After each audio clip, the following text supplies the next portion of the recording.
What is up from the Ultra League remix is dropping today in the Pokemon Go Battle League. So let's get you ready for it. In today's video, I'll showcase 5 really strong teams for the Ultra Remix Cup, so you can be prepared for when it launches tonight. Now, Ultra League Remix isn't the only format that's opening up tonight. We also have the regular old Open Ultra League starting today. If you want any teams for that, I have a video that I made last season that is still extremely relevant. Like, the only thing that's really added is like Trevenant, and it doesn't change many of the teams I added in that video, so go check it out. I'll put the link down in the description for that. Anyway, let's continue with the Ultra League Remix, and also, if you end up enjoying this video, please consider hitting the like and the sub, helps out the channel, and lets me know I should make more of these videos. Ultra League Remix is just Open Ultra League with the 10 most used Pokemon banned. Those are Venusaur, Alola Muck, Umbreon, Swampert, Empoleon, Altiform Giratina, Cresselia,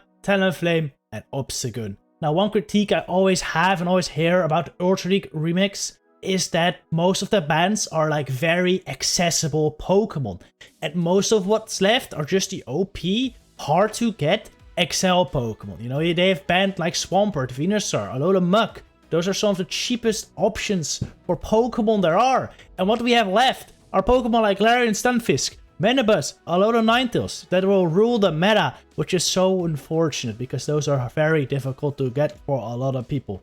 However, I think there is still some very creative team building you can do in this meta to make non-XL teams work. Would it be as good as XL squads? Probably not. Probably not, to be honest. However, you can get very, very far. So in today's video, I will be showing you multiple non-XL teams and a couple of XL meta squads as well. The first team I want to show you is my favorite team from the Season 9 Ultra League Remix, and it should still work very, very well currently because the bans are not much different and there haven't been many new Pokemon added. I think one Pokemon that was added is Trevenant, which is a huge one in the current meta. However, I still have 2 answers on this team with Typhlosion and Crobat, so it should be fine there. But yes, this was my favorite team from the Season 9 Ultra League Remix. I have a video on it as well, so if you want more details on this team, I'll put a link down in the description.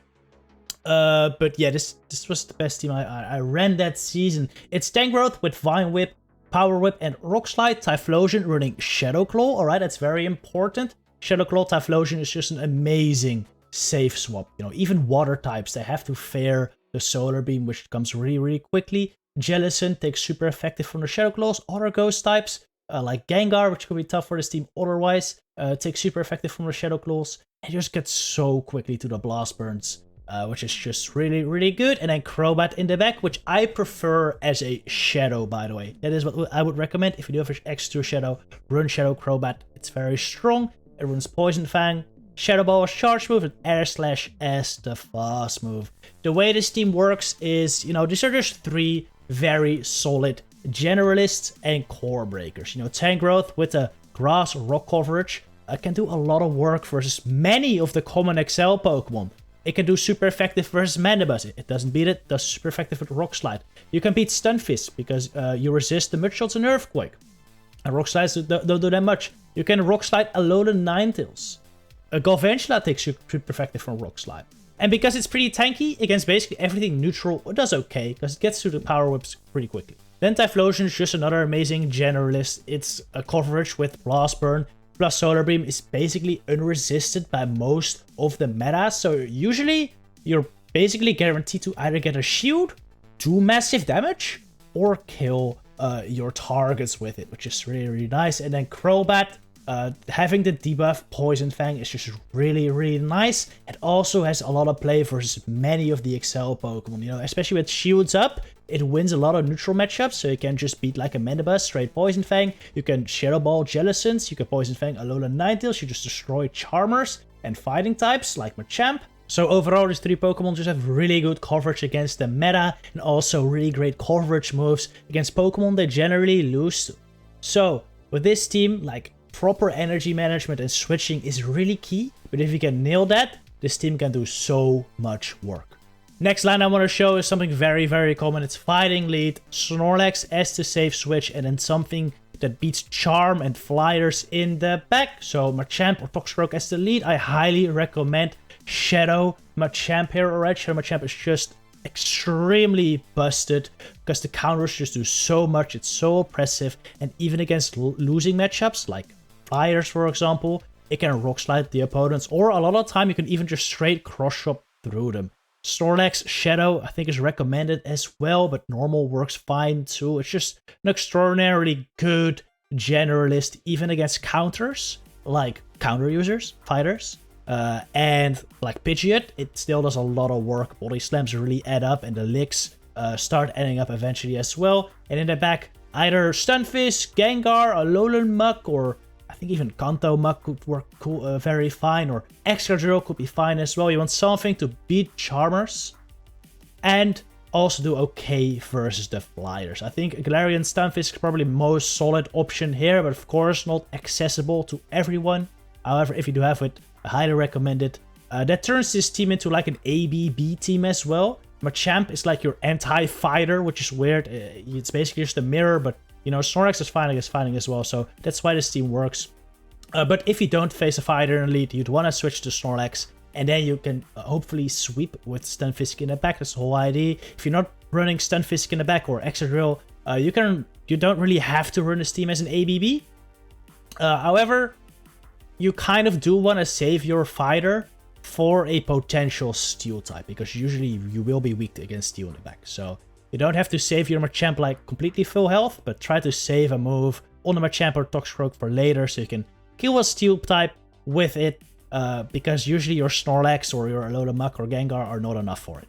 But yeah, this will be a pretty common team, I feel. So if you're not gonna run it, make sure you're prepared for it at least. Next up, I actually got two teams in one. These are just the most meta teams out there. These are two teams I saw lots of, and I mean lots of, last time Remix Cup was around, and I'm confident they'll be very common again. So these are not teams I would really recommend. However, I do recommend you be ready for them. Expect them, alright? If you see Jellicent and Scrafty, be prepared for the Alolan Ninetales. If you see Manabuzz Stunfisk or Manabuzz Alolan Ninetales, be prepared for a Galarian Stunfisk, alright?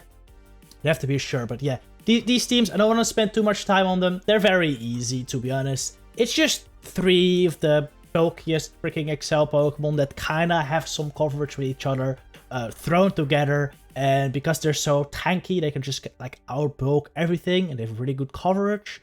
So that's why they work, and they really do work. So if you want some easy points, honestly, these are 2 teams I would recommend to you, alright? But if you want to be a little more creative, maybe try countering them instead. Next team is another one I ran back in Season 9 and also in Season 8 actually, and it will still work amazingly. It's a Poison Jab, Roserade in the lead with Weather Ball Fire and a Leaf Storm. With this moveset, you can basically hit hard hitting damage on almost everything. You know, Leaf Storm is one of the most busted moves in the game, and especially in the lead, you can usually Leaf Storm do massive damage, take the debuff, then switch out to clear the debuff. That's a very good strategy. It worked really nicely for me in earlier seasons, and it will still work really well right now. You have Typhlosion with Shadow Claw again as the safe switch again. It's just a really good safe switch with Shadow Claw, so definitely run it. And then Blast Burn, Solar Beam, and Charge Move, of course. And then Galarian Stunfisk